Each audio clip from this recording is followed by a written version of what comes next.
वो लोग अग्नि के पास बैठे हुए, ठंड के पास बैठे हुए, वो कहीं भी कर्मकांड नहीं करते। क्यों? वो देवताओं को मायापति समझते हैं। इंद्र भी भयभीत होता है पद को खोने से। ब्रह्मा भी बदलता है, इंद्र भी बदलता है, सबकी गति बदलती है, सब भगवान के नौकर हैं। पर भगवान भगवान है, भगवान भगवान है। इसलिए भगवान के लिए, पाने के लिए भगवान का ध्यान है। और वो क्या है? बोले साधन। लिखा हुआ है विद्येश्वर संहिता के 3 अध्याय में आता है साध्य साधन। साध्य माने भगवान और साधन माने कर्म। साधन करो। कौन सा साधन? तो फिर अगले अध्याय में आता है पहले श्रवण करो, फिर कीर्तन करो, फिर मनन करो।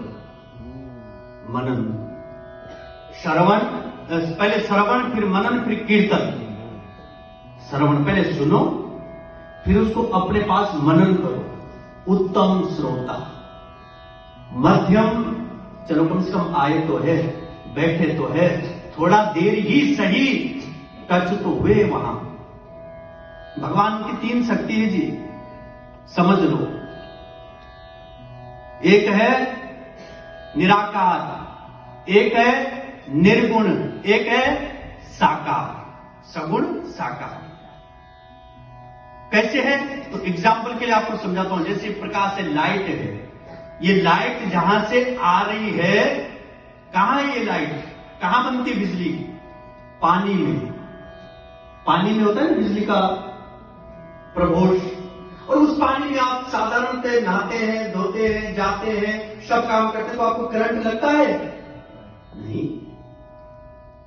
पर जब उस पानी से वो बिजली निकलती है, निराकार है उस जल में वो, पर जब वो निर्गुण निकलती है वहां से, तो वायर में आती है, वायर में, फिर भी आपको वो दिखाई नहीं देती है।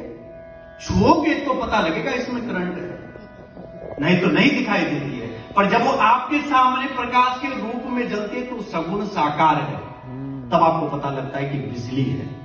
और फिर उस लाइट का एक छोटा सा जो वायर आ रहा है, तार आ रही है, उस तार से कितने यंत्र चल रहे हैं। बस वही भगवान का भी स्वरूप है।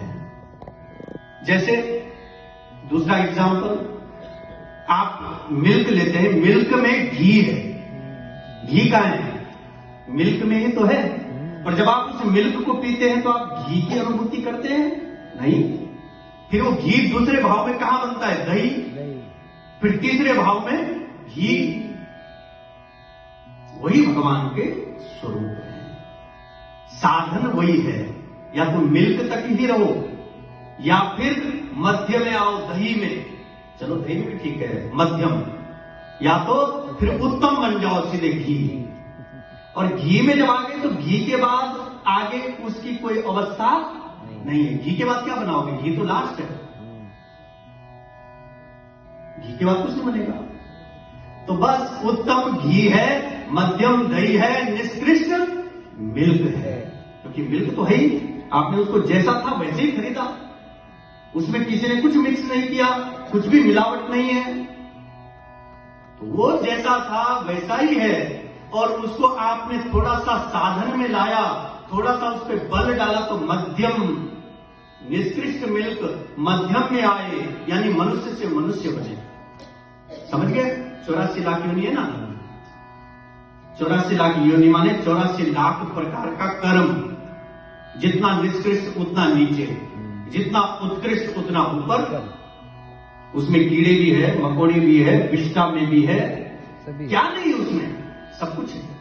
जितना नीचे और जितना ऊपर क्वालिटी है। तो पर मध्य में अगर दही में आ गया, थोड़ा सा भी आप टच में आ गए इसके, तो कम से कम मनुष्य से मनुष्य तो बनोगे, मानव से मानव तो बनोगे। मानव में भी क्वालिटी।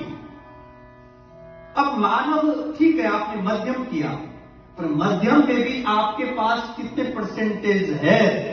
उस हिसाब से आप स्वस्थ होंगे, धनवान होंगे, उस हिसाब से आपके पास सुख होगा, चाहे कायिक, वाचिक, मानसिक, सांसारिक, उतने प्रकार का होगा।